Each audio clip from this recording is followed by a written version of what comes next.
जय भारत, जय गुरुदेव। Broadways health 360 की प्रस्तुति सेलिब्रिटी, कृष्ण कॉन्शियसनेस एंड ध्यान, उत्पत्ति से समाधि तक का। जैसा कि हमने आपसे वायदा किया था पिछली अपनी वीडियो में, तो उसी टॉपिक पे हम चर्चा करने के लिए आपसे उपस्थित हुए हैं। और जो प्यार आप हमें देते हैं उसके लिए फिर धन्यवाद करते हुए, सबसे पहले सर्वप्रथम ब्रॉडवेज हेल्थ 360 का कोई भी कार्यक्रम होता है, एज़ यूजुअल हम सबसे पहले हमारी सीमाओं पर भीतर और बाहर पल पल शहीद होते उन वीर जवानों को हम अपनी श्रद्धांजलि देते हैं और अपने श्रद्धा सुमन अर्पित करते हैं।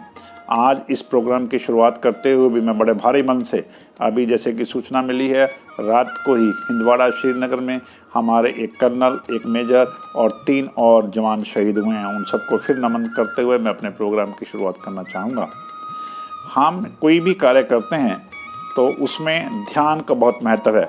जैसा कि ध्यान हमारा टॉपिक भी है और हमारा मानना ये है कि बिना ध्यान के दुनिया का कोई भी आज तक कार्य न हुआ है, न हो सकेगा। सुई में धागा डालने से लेकर छोटे से छोटे कार्य करने से लेकर बड़े से बड़े कार्य में ध्यान का बहुत महत्व है। और ध्यान की, जैसे कि हम हमेशा कहते हैं कि मेडिटेशन इनसाइड आउट, एक इनसाइड होता है भीतर, INSIDE, इनसाइड भीतर, और एक होता है बाहर, भीतर की तरफ और बाहर की तरफ।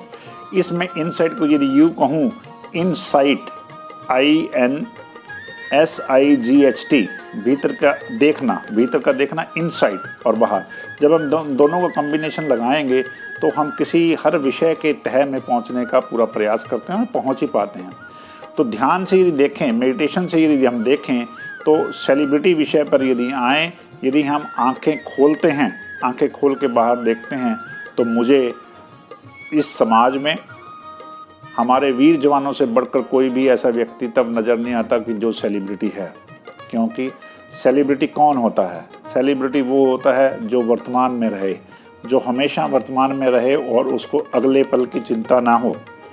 हमारे जो वीर जवान हैं वो सुबह जब वर्दी पहन के अपने ड्यूटी पे जाते हैं और केवल वर्तमान में रहते हैं। आज तक मेरे ख्याल में ऐसे बहुत कम केस हुए होंगे जहां उन्होंने अपने पीछे कदम खींचे होंगे। उन्होंने हमेशा न केवल अपने आप को, अपने परिवारों को भी दांव में लगाया और अपने कर्तव्य का पालन करते हुए वो वीर गति को प्राप्त हुए। मेरे ये सोचकर भी रोंगटे खड़े हो जाते हैं कि एक व्यक्ति, कोई भी व्यक्ति हो, जो ये लोग इतना सारा उच्च कार्य करते हैं, कितना बड़ा इनके अंदर जिगरा होता। कई दफ़ा हम ये कहते हैं कि हम 1 करोड़ रुपए, 50 लाख रुपए या इतनी कंपनसेशन दे देते हैं। जब जीवन ही चला जाता है, जिसने जीवन ही दे दिया, तो वो रुपए किस काम के? हाँ, काम आते हैं। समय, रुपए, पैसे की अपनी एक महत्वता है, परंतु जो व्यक्ति अपना जीवन ही दे के चला गया, उसके लिए बाकी क्या रहा? कुछ नहीं रहा। तो मुझे लगता है कि इनसे बढ़कर कोई भी सेलिब्रिटी इनके मुकाबले नहीं हो सकता है। क्योंकि ये कोविड-19 का समय चल रहा है, उसके बाद हमारे जितने भी कोविड वॉरियर हैं, ये कोई भी स्थिति, काल, समय, परिस्थिति कोई भी हो, जिस भी स्थिति में जो रक्षक होते हैं, चाहे वो सीमा पर सैनिक हों, अंदर डॉक्टर्स हों, नर्सिंग हो, हमारे सफाई कर्मचारी हों, हमारी पैरामिलिट्री फोर्सेज हों, जिस तरीके से ये लोग अपने कर्तव्य का पालन करते हैं या समाज का ये वर्ग अपने कर्तव्य का पालन करता है, उनको मैं नमन करता हूं। और मेरी नज़र में वही असली सेलिब्रिटी हैं। क्योंकि वो लोग ही हमें, खासकर जो सीमाओं पर रहने वाले हमारे सैनिक हैं और पैरामिलिट्री फोर्सेज है, वो शांति के समय में, they are keeping the peace, वो शांति को बनाए रखते हैं और युद्ध के समय में वो शांति को स्थापित करने का काम करते हैं।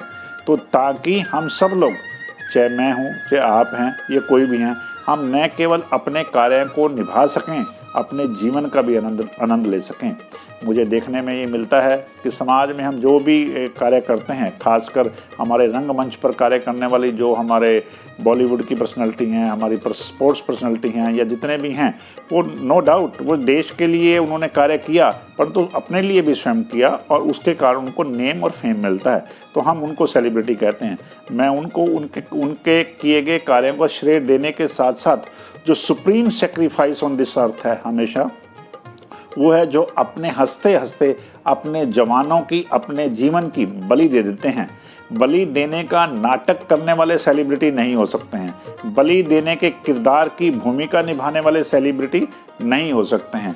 बलि देने का कोई भी हम कार्य है, इंसान बलि का मतलब जिन्होंने जीवन अपना दान किया, जीवन अपना देश के लिए शहीद किया, इससे बढ़कर कोई भी करेजियस कार्य नहीं हो सकता है।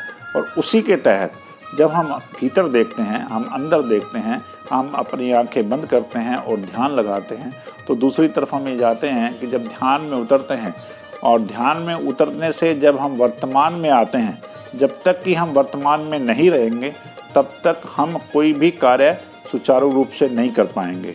और शहीदी होने का तो बात ही छोड़ दीजिए, मेन कि इनका लोगों के भी साधना, चाहे वो हमारा सैनिक है, चाहे जो भी जिन्होंने भी अपनी वो शहीदी देते हैं, उनकी साधना एक उच्च स्तर पे होती है, यानी कि उनका जज्बा एक उच्च स्तर पे होता है, यानी कि वो वर्तमान में रहते हैं। लोग किसी न किसी तरीके से तो अपनी इस साधना को बनाए रखते हैं, अपने इस एकाग्रता को बनाए रखते हैं और अपने इस जज्बे को बनाए रखते हैं, तभी तो वो इतने महान कार्य कर पाते हैं। और इतने महान कार्य करने के पीछे जो भावना, भाव, बिना भाव के भी कोई कार्य नहीं हो सकता है। कहा भी गया है कि भगवान भी भाव के बस में होते हैं, और इस भाव को ही कृष्णा कॉन्शियसनेस कहा गया। इस भाव को ही ये कहा जाता है कि भाव दशा, भावना अमृत, भावनाओं का अमृत, स्पिरिट, यानी कि वो स्पिरिट जो होती है, जो ये कार्य करने के लिए हमें स्पिरिट प्रेरित करती है, उसको हम कृष्ण कॉन्शियसनेस कहते हैं। हम भगवान कृष्ण के रूप में भी इन भगवानों की पूजा करते हैं, उनके मंदिरों में जाते हैं, उनके जीवन से प्रेरणा लेने की प्रयास करते हैं। और उन्होंने समय समय पर जहाँ भी अपना किरदार निभाया है, क्योंकि हम मानते हैं कि भारतीय आध्यात्मिक इतिहास में कृष्ण कॉन्शियसनेस का बहुत महत्व है। भगवान कृष्ण हर हमारे ग्रंथ में एक कर्म योगी के रूप में आए हैं, और उन्होंने हमेशा अपने कर्म को करने के लिए हमें प्रेरणा दी है, चाहे वो कोई भी समय रहा है। तो अब शरीर एक तरफ है, जैसे हमेशा मैं कहता हूँ कि शरीरों का एक समय है, शरीर नाशवान है, चाहे वो किसी का भी रहा, इंसान के रूप में कोई भी आए, उनका जाना बिल्कुल तय था और वो गए। परंतु उस कॉल में, उस समय में उन्होंने अपने किरदार को, अपने उस रोल को इस धरा पे कैसे निभाया, ये मैटर करता है। और उसके पीछे के जो भाव हैं, क्योंकि कृष्ण भगवान 16 कला संपूर्ण थे, और वो हमारे सबके आदरणीय हैं और पूजनीय हैं। और हम सब लोग, इवन जो हमारी जो पवित्र ग्रंथ गीता है, वो हमारे बड़े बड़े मैनेजमेंट इंस्टीट्यूट्स में भी पढ़ाई जाती है, और उसमें ये कहा जाता है कि उसमें जितने भी मैनेजमेंट लेसन हैं वो किसी school of business, school of Harvard में भी नहीं मिलते हैं। ये बिल्कुल सत्य है। उन्होंने जिस तरीके से अपनी चीज़ों को मैनेज किया, जिस तरीके से कण कण में विद्यमान होते हुए वो गीता का अपना जब पाठ देते हैं और अपने आप को और संसार को एक नया आयाम दिया कि आप करने वाले नहीं हैं, आप एक दृष्टा हैं। सारी की सारी गीता, सारा का सारा अध्यात्म, और यदि मेडिटेशन की बात करूं तो वो इसी भाव पे टिका हुआ, दृष्टा भाव के ऊपर टिका हुआ है। तो हम ये जो दृष्टा भाव है, ये एक भगवान तो हमारे थे ही थे जिनकी हम पूजा करते हैं, वो किसी रूप में कर दिए, परंतु ये जो दृष्टा भाव है, वो दृष्टा भाव को कृष्णा कॉन्शियसनेस कहा गया, कृष्णा भावना अमृत कहा गया, भगवान कृष्ण की भावना कही गई। वो जो भावना है वो निराकार है। जैसे इसके बात आती है कि निराकार में कई संस्थाएं, या हम सब लोग, ना केवल कई संस्थाएं ये मानती हैं कि भगवान का कोई आकार नहीं है, उस आकार नहीं है तो उसको निराकार भी कहा गया।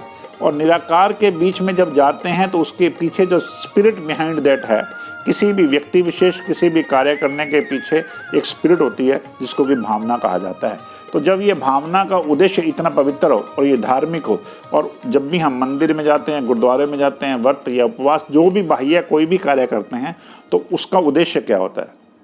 यदि हम इसमें थोड़ी सी गहराई में जाएं तो हमें पता चलता है कि हम उनके भावों से प्रेरित होना चाहते हैं। हम जहाँ भी जाते हैं तो उनके भाव से प्रेरित होकर अपने जीवन में क्या करना चाहते हैं। मेरे ख्याल में यदि सब हम एक निष्कर्ष निकालें तो हमारा जो प्रमुख उद्देश्य है, कई दफ़ा ये भौतिक वस्तुओं का ग्रहण करना तो मंदिरों गुरुद्वारों में देखा भी जाता है, परंतु ultimately supreme aim of this life is to establish the peace in one's life, कि एक व्यक्ति के जीवन में शांति की स्थापना हो। मेरे ख्याल में अध्यात्म का इसके अंदर एक बहुत बड़ा रोल है। और ये बहुत बहुत साइंटिफिक है। और इसके लिए मुझे लगता है कि हमें स्वयं को, खुद को सेलिब्रिटी बनना पड़ेगा। सेलिब्रिटी का मतलब क्या है? अगेन, जैसे हमने शुरू में चर्चा की थी कि हमें सेलिब्रेट करना पड़ेगा, अपने प्रत्येक मोमेंट को सेलिब्रेट करना पड़ेगा। जब हम अपने प्रत्येक मोमेंट को सेलिब्रेट करेंगे तब हम अपने हर कार्य को, चाहे कोई डॉक्टर के रूप में है, चाहे कोई वो नर्स के रूप में है, चाहे कोई चार्टर्ड अकाउंटेंट के रूप में है, चाहे वो पैरामिलिट्री फोर्सेस के रूप में है या मिलिट्री फोर्सेस के रूप में है, या सफाई कर्मचारी, या कोई भी कार्य ये कर रहा है, कोई भी कार्य, छोटा कद से लेके बड़ा कार्य, मैं बार बार एक ही बात कहता हूँ कि समाज हमारे बिना चलेगा, हम समाज के बिना नहीं चल सकते। तो जब हम सब सेलिब्रिटी बनेंगे, मैं और आप, और हमारे भीतर वो कृष्णा कॉन्शियसनेस जागेगी, वो कृष्ण भावना अमृत जागेगा, तो हमारा जो ध्यान है, तीसरा हमारा टॉपिक है ध्यान, समाधि, उत्पत्ति से लेके समाधि तक, यानी कि जब हम पैदा होते हैं, ये एक साइंटिफिक सत्य है, ये एक मेडिकल सत्य है और ये एक आध्यात्मिक सत्य भी है। इसके ऊपर हमारे कई महापुरुषों और संतों ने बोला भी है कि जब इंसान का निर्माण, यानी कि कोई बच्चे कंसीव होता है, जब माँ के गर्भ में बच्चा वो कंसीव होता है, उससे कब कंसीव होता है? कई दफ़ा देखा जाता है कि कई दंपतियों को बच्चा कंसीव नहीं हो पाता। उसके पीछे रीज़न क्या रहता है, डॉक्टर्स क्या बताते हैं? या हम ये देखते हैं कि दूसरा इसका पक्ष देखें, साइंटिफिक पक्ष के साथ साथ हम देखते हैं कि जब वो बच्चा कंसीव होता है तब मेल और फीमेल अपने ध्यान की चरम सीमा पर होते हैं, शून्य में होते हैं। इसमें मेरे ख्याल में आप बात से सहमत होंगे, नहीं है तो आप गूगल करके देख सकते हैं। तो ध्यान से ही हम पैदा होते हैं, यानी कि इंसान नाम का प्राणी, उत्पत्ति भी ध्यान से हुई, और अंत समय तक, जब तक कि हमारी आंखें स्वाभाविक रूप से बंद हो जाती हैं, से लेकर समाधि तक, और इसके बीच का उत्पन्न से लेकर समाधि तक का जो समय है, यदि हम उसको सेलिब्रेट करें, और सेलिब्रेट करने के साथ साथ यदि हम उसके साथ में कृष्ण भावना अमृत, कृष्ण कॉन्शियसनेस जोड़ दें, तो ये बहुत ही एक उत्तम कृति इंसान के रूप में कहा भी गया है। Human being and being human, इंसान होना, ह्यूमन बीइंग, वी आर, हम इंसान नाम के प्राणी हैं, बीइंग ह्यूमन, और हमें उसके जो अगेन स्पिरिट, वो स्पिरिट यदि अंदर आ जाती है तो ये बहुत ही हम अपने जीवन का प्रत्येक क्षण सेलिब्रेट करते हुए, और अपनी समाधि, समाधि क्या है? समाधि कोई सन्यासियों का विषय नहीं है। समाधि में हम सब ने जाना है, मैंने, आपने, और पल पल सब जा रहे हैं, हमारे आसपास हम देख रहे हैं, जा रहे हैं, परंतु वो जो यात्रा है, उस यात्रा में अगेन कृष्णा कॉन्शियसनेस क्या है, वो भावना क्या रहेगी? यदि वो भावना ध्यान की है, यदि वो मेडिटेशन की है, और आपको वो भावना किसी भी मिशन से मिलती हो, किसी भी संस्था से मिलती हो, किसी भी गुरुद्वारे से मिलती हो, किसी भी मस्जिद से मिलती हो, किसी भी मंदिर से मिलती हो, कहीं भी मिलती हो, आप उस भावना से जुड़ें, उस मेडिटेशन से जुड़ें, उस ध्यान से जुड़ें, तो मुझे पूरी उम्मीद है कि हमारी परिस्थिति कोई भी हो, क्योंकि समय, काल और परिस्थिति, समय के साथ साथ चुनौतियां आती जाती रहेंगी। जैसे कि अभी चुनौती कोविड-19 की चल रही है, इसके बाद जो हम विजुलाइज कर रहे हैं, फिर नई चुनौतियां शुरू हो जाएंगी, कई आर्थिक चुनौतियां सामने आएंगी, शारीरिक सामने आएंगी, मानसिक सामने आएंगी, और अभी भी आ रही है, उनका सामना करना है। मतलब कि समाधि तक हमें किसी ना किसी चीज़ का सामना करना है। अगेन, करना क्या, सामना करते हुए देखना है, परंतु देखना कैसे है? यदि आपकी कृष्ण कॉन्शियसनेस, यदि इसके पीछे आपके भाव ये है कि हमने, कृष्ण ने क्या कहा कि आपको दृष्टा बन के देखना है, और साथ के साथ उन्होंने एक और चीज़, दृष्टा बन के देखना है, दूसरा उन्होंने कर्म पे जोर दिया है। और यदि हम दोनों का कॉम्बिनेशन करते रहेंगे, दृष्टा बने रहेंगे और करते हुए कार्य को अपने सदगुरु को समर्पित करेंगे, अपनी कृष्ण कॉन्शियसनेस को समर्पित करेंगे, अपने भगवान को समर्पित करेंगे, अपनी मेडिटेशन को समर्पित करेंगे, उससे होगा क्या? उससे होगा कि समाज एक बड़े सुंदर रूप से अपने, जब तक भीतर शांति स्थापित नहीं होगी बंधुओं, दुनिया की कोई ताकत नहीं है कि आप बाहर हमारे समाज में वो शांति आ जाए। भीतर शांत होना बड़ा ज़रूरी है, और शांति में, जैसे कि हमारा भारत है, गणतंत्र है, यहाँ पे विभिन्न संप्रदाय के लोग हैं, पीछे भी हमने देखा कितनी बड़ी अशांति समाज के एक वर्ग ने पैदा की, और उसकी हमें कीमत धरातल पे भुगतनी पड़ती है। क्योंकि प्रॉब्लम ये है, या असली वास्तविकता ये है कि जीवन ने धरातल पे गुजरना है, जीवन ने बातों से नहीं चलना है। उन बातों का, जो भी बातें, यदि ये मैं कहूँ कि being a doctor, being a dentist, यदि जो कुछ भी हमें कॉलेज में पढ़ाया गया और उसके बाद हमारी इंटर्नशिप कराई गई, इंटर्नशिप में हमारी प्रैक्टिस कराई गई, तो वो किस लिए, ताकि समाज में जाके जो हमें सिखाया है, जैसे हमने किया है, समाज में जाके हम दांतों से संबंधित, मान लो मैं दंत चिकित्सक हूँ, तो दांतों से संबंधित जो भी जानकारी है या समाज के अंदर जो भी पीड़ा है उसका मैं हरण करूँ, एक बात। और इसी तरीके से समाज में जितने भी हमारे प्रोफेशन हैं या जितने भी कार्य हैं और विभिन्न तरह के प्रोफेशनल हैं, तभी तो समाज चलता है ना, एक दूसरे को, कहीं मेरे को आपकी ज़रूरत है, कहीं आपको मेरे को ज़रूरत है। और यदि हमारी कृष्ण कॉन्शियसनेस, यदि हमारा इसके पीछे जो भाव है और वो यही है कि हमने मिनिमम रिक्वायर्ड मान लो एजुकेशन ले ली है, उसके बाद अपनी ट्रेनिंग ले ली है और उसके बाद हम अपना कार्य करने उतरे हैं, समाज में उतरे हैं, तो हम उस कार्य को करते हुए समाज के हित में को जो भी पीड़ाएं हैं, जो जिसकी जिम्मेवारी है उसका थोड़ा बहुत हरण कर सकें।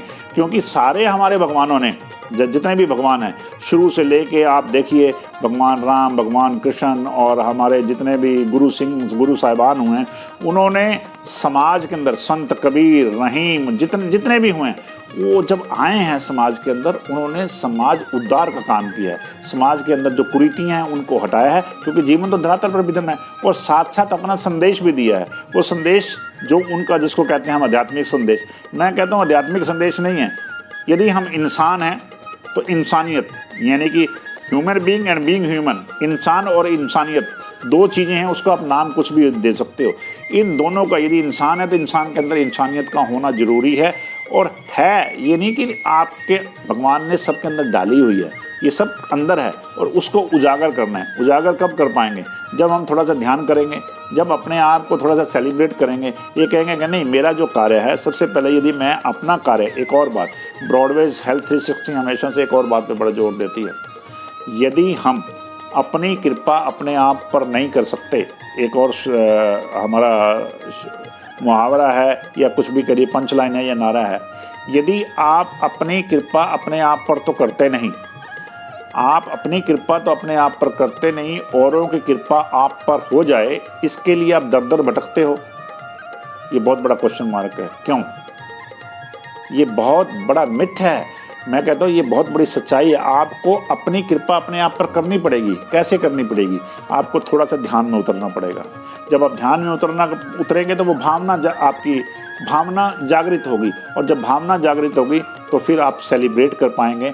और शुरू में जैसे मैंने बात कहा कि वो भी तो हमारे जैसे मानव हैं जो ये सोचते नहीं कि मेरा क्या होगा, और वो उसी समय अपने कॉज के लिए, उनके पास समय नहीं होता और शहीद हो जाते हैं। और उनके परिवारों का देखिए, हम थोड़ी देर के लिए उनको माल्यार्पण कर सकते हैं, फूल चढ़ा सकते हैं, श्रद्धांजलि दे सकते हैं, परंतु आप कभी जाके मिलिए, हमारा रोज़ का वास्ता पड़ता है, परिवारों से मिलते हैं। मैं कहता हूँ कितना बड़ा बलिदान और देश के ऊपर कितना बड़ा वो कर्तव्य कर जाते हैं कि हम रोज़ बैठे हुए अपने कितने कंफर्ट जोन में बैठ के भी यदि हम थोड़ा थोड़ा अपने कार्यों के प्रति सचेत हो जाएं, तो समाज के सभी वर्ग यदि हों तो बहुत ही सुंदर, ये जो हमारे कहा गया कि इंद्रधनुष में रंग 7 होते हैं, सुर 7 होते हैं, और भगवान शिव का धारा हुआ म्यूजिक है, इसमें सभी धर्मों को एक होना होगा ना, क्योंकि धर्म हैं ही एक। होने होगे की बात बाद में करता हूँ, वो तो हमने अलग अलग कर रखे हैं। सभी धर्म हैं ही एक ही धर्म है। वो धर्म क्या है? इंसानियत का धर्म है। उसके आगे हमने जो भी आवरण बना रखे हैं, जो भी हम आवरण लेके और ये कार्य करते हैं, समाज की गति, समाज की शांति के विपरीत कार्य करते हैं, और हम सबको मिलकर उन कार्यों का विरोध करना चाहिए और अपने अंदर की शांति को स्थापित करते हुए हमें अपने जीवन का निर्माण करना चाहिए। तब इन तीनों चीज़ों का कम्बिनेशन होगा, जो मैंने बताया कि सेलिब्रिटी, कृष्णा कॉन्शियसनेस और ध्यान। और जब इनका कम्बिनेशन होगा तो आपका पल पल जो हम कह रहे हैं वो आप ना केवल आप सेलिब्रेट करेंगे। यदि देखिए समाज कैसे बनता है, समाज मेरे और आपसे, मान लो अब हम यहाँ पे 2 आदमी बैठे हैं, आप देख रहे हैं, मैं बोल रहा हूँ, आप अपनी जगह ठीक हैं, आप अपनी जगह सेलिब्रिटी हैं, सेलिब्रेट कर रहे हैं, आपकी अपनी कृष्णा कॉन्शियसनेस है और ध्यान कर रहे हैं और मेरे अंदर है, तो समाज कितना सुंदर हो गया। हम एक दूसरे पे ना डालें, एक दूसरे को कह के चला गया भी ऐसा करो, आपको ऐसा करना चाहिए, नहीं। हम जहाँ जहाँ भी हैं, जो भी हमारा दायरा है, जो भी उस दायरे में देखें कि हम प्रैक्टिकल क्या कर सकते हैं। मंदिरों, गुरुद्वारों और मस्जिदें इंस्टीट्यूशन हैं जहाँ पे हमें कृष्णा कॉन्शियसनेस मिलती है, ऐसी भावना मिलती है, ईश्वरीय भावना मिलती है। तो प्रैक्टिकल कहाँ होना है? स्वयं के ऊपर होना है। और कब तक होना है? जब तक कि श्वास है।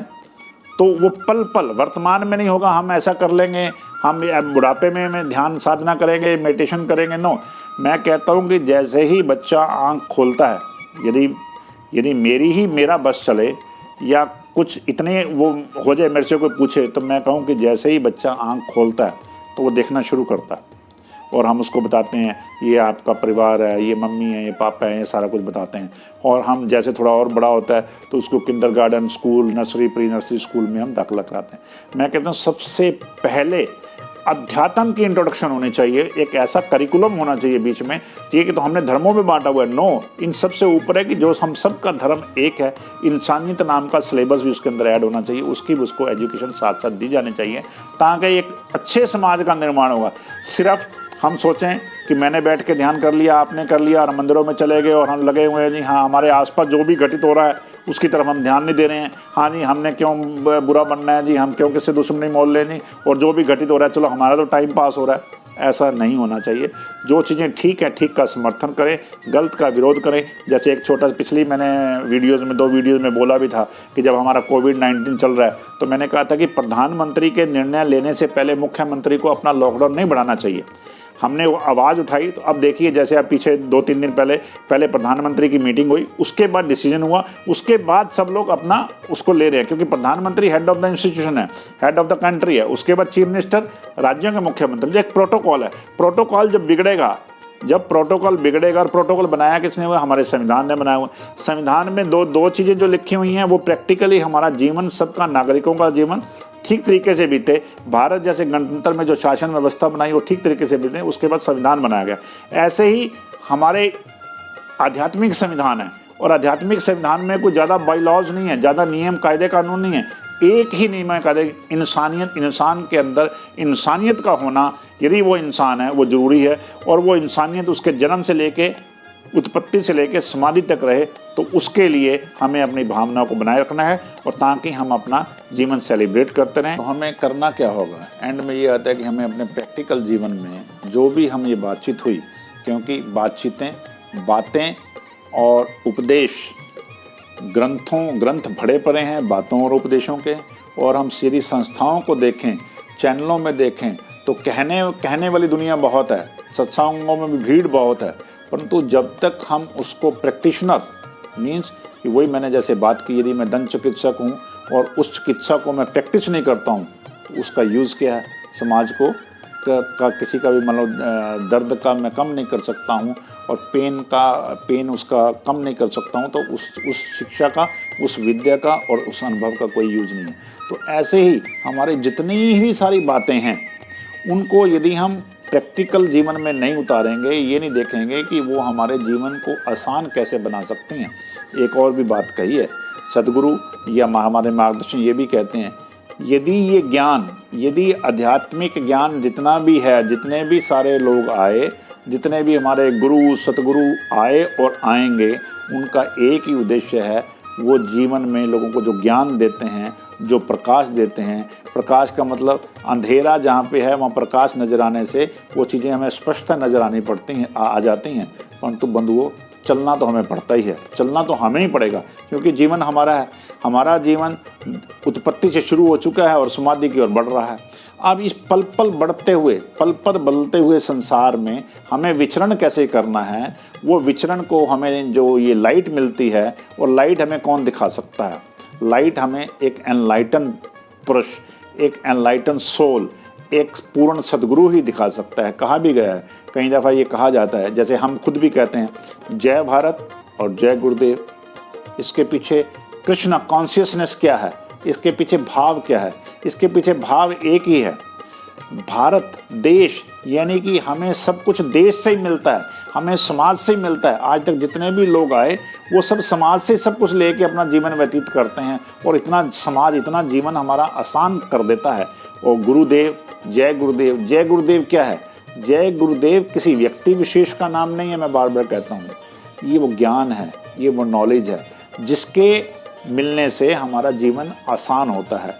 और जो इसको वास्तविक रूप में, जो मैनिफेस्टेशन ऑफ दिस ज्ञान, दिस नॉलेज, जो इस ज्ञान को आपके अंदर स्थापित कर दे, जो इस ज्ञान को आपके अंदर स्थापित करते, उसको सदगुरु कहा जाता है।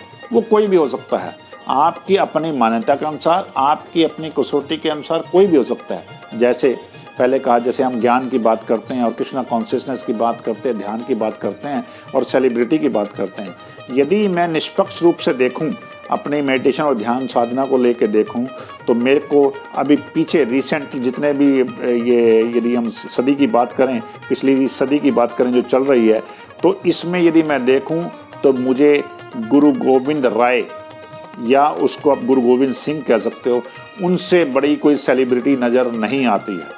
आप गहराई से देखेंगे, जब गहराई से उतरेंगे, एक व्यक्ति कि जिसने पहले अपने इस आध्यात्मिक ज्ञान के द्वारा अपने आप की चेतना को इतने उच्च स्तर पे ले गए और उन्होंने वर्तमान में देखा, उसी पल देखा, अपने श्वासों के रहते रहते देखा कि ये समाज का क्या होगा, इस समाज में सुधार कैसे हो सकता है। और उन्होंने उस समाज को सुधार करने के लिए एक, जिसको कि हम बोलते हैं खालसा पंथ या सिख की स्थापना की। उनका उद्देश्य ये था कि एक परिवार में से एक बच्चा, मान लो उस समय 4-5 बच्चे लोगों के भी होते थे, उसमें से उन्होंने निवेदन किया कि आप एक बच्चा इस कॉज के लिए, इस अन्याय के खिलाफ लड़ने के लिए समर्पित करें, और उनको एक विशेष वेशभूषा दी, एक विशेष चिन्ह बनाए।